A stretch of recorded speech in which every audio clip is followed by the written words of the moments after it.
ನಮ್ಮ ಹೆಸರು ರಾಮಕೃಷ್ಣ ಅಂತೇಳಿ ನಾವು PVR ಸಿಲ್ಕ್ಸಿಂದ ಮಾತಾಡ್ತಾ ಇದ್ದೀವಿ. ಆಲ್ ಕಸ್ಟಮರ್ಗೆ ವೆಲ್ಕಮ್. ನಮ್ಮ ಹತ್ರ ಎಲ್ಲ ಮೆಟೀರಿಯಲ್ ಇದೆ, ಬನ್ನಿ ಸರ್, ದಯವಿಟ್ಟು ಬನ್ನಿ.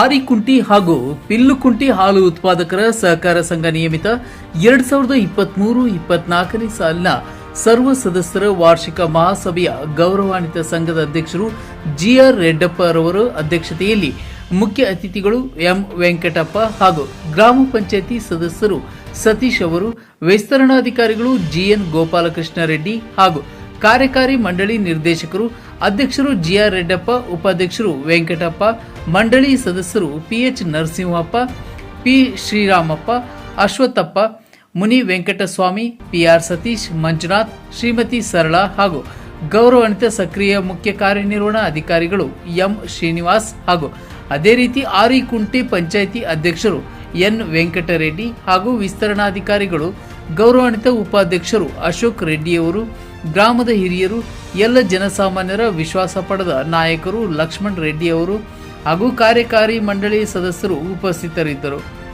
ಈ ಸಂದರ್ಭದಲ್ಲಿ ವಿಸ್ತರಣಾಧಿಕಾರಿಗಳು ಗೋಪಾಲಕೃಷ್ಣ ರೆಡ್ಡಿಯವರು ಮಾತನಾಡಿ 2023-24ನೇ ಸಾಲಿನ ವಾರ್ಷಿಕ ಖರ್ಚು ವೆಚ್ಚಗಳ ಬಗ್ಗೆ ಪಿಲ್ಲಕುಂಟೆ ಹಾಲು ಉತ್ಪಾದಕರ ಸಹಕಾರ ಸಂಘ ಇನ್ನು ಹೆಚ್ಚಿನ ಅಭಿವೃದ್ಧಿಗೆ ಸಹಕರಿಸಿ ಎಂಬುದಾಗಿ ತಿಳಿಸುತ್ತಾ ಹಾಗೂ ಎಲ್ಲರ ಹಾಲಿನ ಕ್ವಾಲಿಟಿಯನ್ನು ನೀಡಿ ಹೆಚ್ಚಿನ ಹಣ ತೆಗೆದುಕೊಳ್ಳಿ ಎಂಬುದಾಗಿ ಭರವಸೆ ನೀಡಿದರು.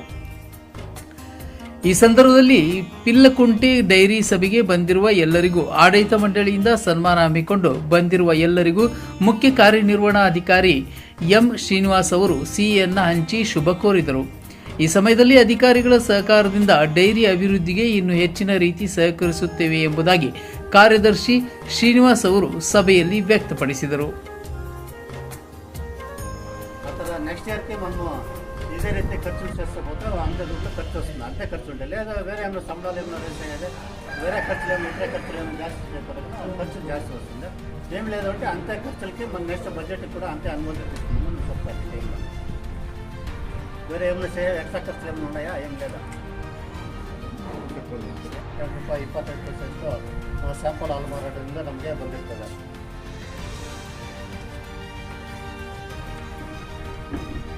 ಇಲ್ಲಿ ಆಡಳಿತಾತ್ಮಕ ವೆಚ್ಚಗಳು ಅಂದರೆ ಇಲ್ಲಿ ವೇತನಗಳು ಮತ್ತು ಇತರೆ ಖರ್ಚುಗಳು ಏನೇನಿದೆ ಅಂತ ತಿಳಿಸಿದೆ. ಮತ್ತು ಮೊದಲಿಗೆ ವೇತನ ಬಂದು 1,15,500 ರೂಪಾಯಿ ವೇತನಗಳಿಗೆ ವೆಚ್ಚ ಆಗಿರ್ತದೆ. ಮತ್ತು ಪ್ರಯಾಣ ಭತ್ಯೆಗಳಿಗೆ 2,300 ರೂಪಾಯಿ ಆಗಿದೆ. ಪ್ರಿಂಟಿಂಗ್ ಮತ್ತು ಸ್ಟೇಷನರಿ 1,300 ರೂಪಾಯಿ, 1,310 ರೂಪಾಯಿ ಖರ್ಚಾಗಿದೆ. ಸಭೆ ಮತ್ತು ವಾರ್ಷಿಕ ಸಾಮಾನ್ಯ ಸಭೆ ಹೋದ ವರ್ಷದಿಂದ ಸಭೆಗೆ 11,500 ರೂಪಾಯಿ ಖರ್ಚು ಮಾಡಿರ್ತದೆ. ವೆಲ್ಲೆಜ್ ಅಂದರೆ ಟೈಪಿಂಗ್, ಆಡಿ ಟೈಪಿಂಗ್ಗೆ 10,000 ರೂಪಾಯಿ ಖರ್ಚಾಗಿದೆ. ಹೊಸ ಲೈಸೆನ್ಸ್ಗೆ 3,700 ರೂಪಾಯಿ ಖರ್ಚಾಗಿದೆ. ಇತರ ವೆಚ್ಚಗಳಿಗೆ 4,100 ರೂಪಾಯಿ ಖರ್ಚಾಗಿದೆ. ಅಳತೆ ಮತ್ತು ವಸತಿ ಮಾಪನ ಇಲಾಖೆಯಲ್ಲಿ 1,650 ರೂಪಾಯಿ, 1,650 ನಿವ್ವಳ ಲಾಭವನ್ನು ಗಳಿಸುತ್ತೆ. ವರ್ಷದಲ್ಲಿ ಇಷ್ಟೊತ್ತು ಈ ಖರ್ಚುಗಳನ್ನು ಓದಿದರೆ ತಮ್ಮೆಲ್ಲರೂ ಈ ಖರ್ಚುಗಳ ಬಗ್ಗೆ ಹೇಳ್ಬೋದು. ಈ ಸಭೆಯಲ್ಲಿ GBM ಪೈನಾಡು ಇಟ್ಲ GBMకి 4,700 ರೂಪಾಯಿ ఖర్చయింది. బ్యాంకులు 177 రూపాయలు పట్టుకున్నారు.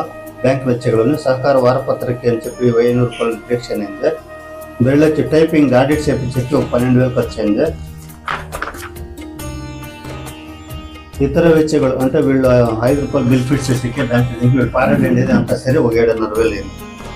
ఏడాదిలో ఖర్చులు పోగా మనకి వ్యాపార లాభం వచ్చి 1,58,213 రూపాయలు అంత వచ్చింది. వ్యాపార లాభం ఖర్చులు పోగా 1,08,413 రూపాయల 18 పైసలు అంతా దుడ్లు మనకు మిగిలింది. ఏడాదిలో 1,08,413 ರೂಪಾಯಿ 18 ಪೈಸೆ ನಿವ್ವಳ ಲಾಭ. ಮತ್ತೆ ಒಕ್ಕೂಟದಲ್ಲೇ ಪ್ರಗತಿ ಗ್ರಾಮೀಣ ಬ್ಯಾಂಕ್ ಉಳಿತಾಯ ಖಾತೆಯಲ್ಲಿ 1,67,601 ರೂಪಾಯಿ 81 ಪೈಸೆ ಇದೆ. ಮತ್ತೆ ಹಾಲು ಒಕ್ಕೂಟದಲ್ಲಿ ಷೇರು ಹಣ 3 ಲಕ್ಷ ನಡೆಸ್ಕೊಳ್ಳಕ್ಕೆ ವ್ಯವಸ್ಥೆ ಮಾಡಿಕೊಟ್ಟಂತ ತಮ್ಮ ಕಾರ್ಯಕಾರಿ ಮಂಡಳಿಗೆ ಮತ್ತು ಯಾರೆಲ್ಲ ಹಾಜರಿದ್ದರೆ ಎಲ್ರಿಗೂ ಸಹ ಈ ಒಂದು ಸಂದರ್ಭದಲ್ಲಿ ನಾನು ಧನ್ಯವಾದಗಳನ್ನು ಅರ್ಸ್ತಾ ಇದ್ದೀನಿ. ಅದೇ ರೀತಿಯಾಗಿ ಈ ಸಭೆಯ ಅಧ್ಯಕ್ಷತೆಯನ್ನು ವಹಿಸತಕ್ಕಂಥ ರೆಡ್ಡಪ್ಪನ ಅಧ್ಯಕ್ಷರವರೆಗೂ ಸಹ ಈ ಒಂದು ಸಭೆಯ ಪಾಲಿಗೆ ವಂದನೆಗಳನ್ನು ಅರ್ಸ್ತಾ ಇದ್ದೀನಿ. ಅದೇ ರೀತಿ ಕಾರ್ಯಕಾರಿ ಮಂಡಳಿ ನಿರ್ದೇಶಕರು ಯಾರೆಲ್ಲ ಹಾಜರಿದ್ರೆ ಎಲ್ಲರಿಗೂ ಸಹ, ಗ್ರಾಮಸ್ಥರು ಯಾರೆಲ್ಲ ಇಲ್ಲಿ ಹಾಜರಿದ್ರೆ ಎಲ್ರಿಗೂ ಸಹ ಈ ಒಂದು ಸಂದರ್ಭದಲ್ಲಿ ಸಭೆ ಪರವಾಗಿ ವಂದನೆಗಳನ್ನು ತಿಳಿಸ್ತಾ ಇದ್ದೀನಿ. ಪರ್ಪಲ್ ಸ್ಪೆಷಲ್ ಅಂತ ಒಟ್ಟು ಪಾಲು ಖರೀದಿಸಿ ನಮ್ಮ ಏಳದ ನಮ್ಮ ರೈತರಿಂದ మనకు ఒక్కొక్కరికి వచ్చినది 31,90,994 రూపాయల 39 పైసలంతా దుడ్లు మనకి ఒక్కొక్కరికి వచ్చింది. ఇక్కడ డైలీ ఇక్కడ అమ్మేది వచ్చి 30,040 రూపాయలు. రైతులు వేపించుకొని పోతారు కదా, ఆ దుడ్లు వచ్చి 30,040 రూపాయలు వచ్చింది. టెస్టింగ్ పాలు అంటే ఆల్కొప్పరి మీరు టెస్టింగ్ పాలు వేస్తారు బుడ్డీలదే, అది వచ్చి 39,988 రూపాయలు అంతా బుడ్డీల పాలు దుడ్లు వచ్చింది. 24 వచ్చేసి ಒಕ್ಕೂಟದಲ್ಲಿ ಶೇರೋಣ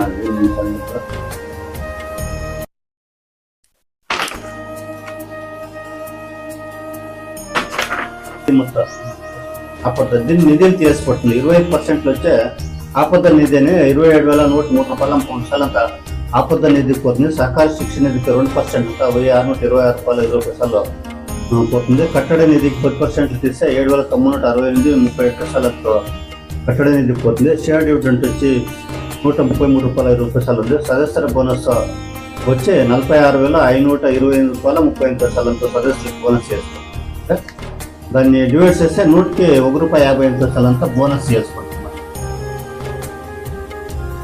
ఇక నెక్స్ట్ ఇయర్కి మనము ప్లాన్స్ లాభం నిరీక్ష ఉంటుంది.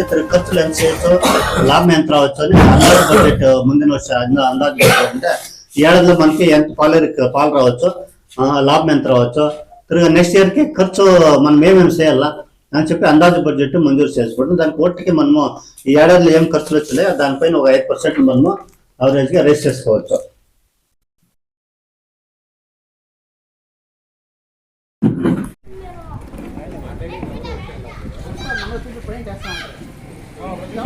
ఎవరైనా తొందర అయితే ఎవరైనా అన్యాయం అయితే కూడా తీసుకుంటారు. అదంతా కరెక్ట్